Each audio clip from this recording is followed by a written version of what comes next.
Demographic differences between Latin America and Asia Pacific largely are related to the locations of the population.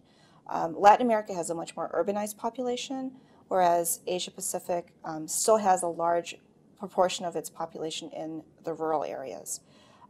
Asia Pacific also has a population that's 6.5 times bigger than Latin America. In contrast, Latin America has a much higher birth rate and a much younger population than Asia Pacific. The income distribution for Asia Pacific and Latin America is somewhat similar.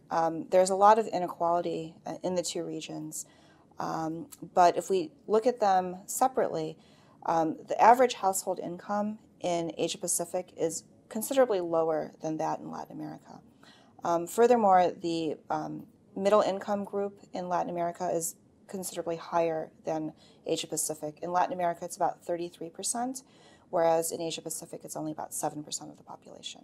For marketers trying to tap into Asia Pacific and Latin America, it's going to be very important for them to reach out to the younger consumers because those create the bulk of the population moving forward.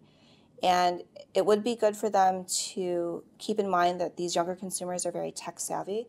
So increasingly, not just dedicating their advertising or promotions to traditional media like television or magazines or newspapers, they should probably also be looking at using the internet and possibly mobile phones to communicate to this population. Another trend that we can see across the region is a growing interest in health and wellness. And companies and products that are positioned as being caretakers of the environment, as well as healthier and better for you, these are products probably that will have a successful pitch to these younger consumers because they're becoming more and more well-informed about the links between the environment, nutrition, and diet in having a healthy overall lifestyle. And then finally, there are trends in retailing that are catering towards these younger consumers.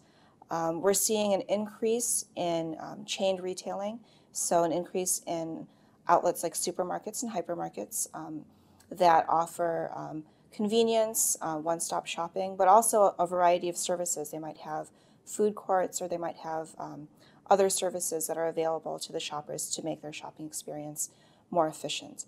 Another thing that we're seeing on the horizon, it's still very, very small yet, but internet retailing as well is an important part of many retail chains' strategy for growth.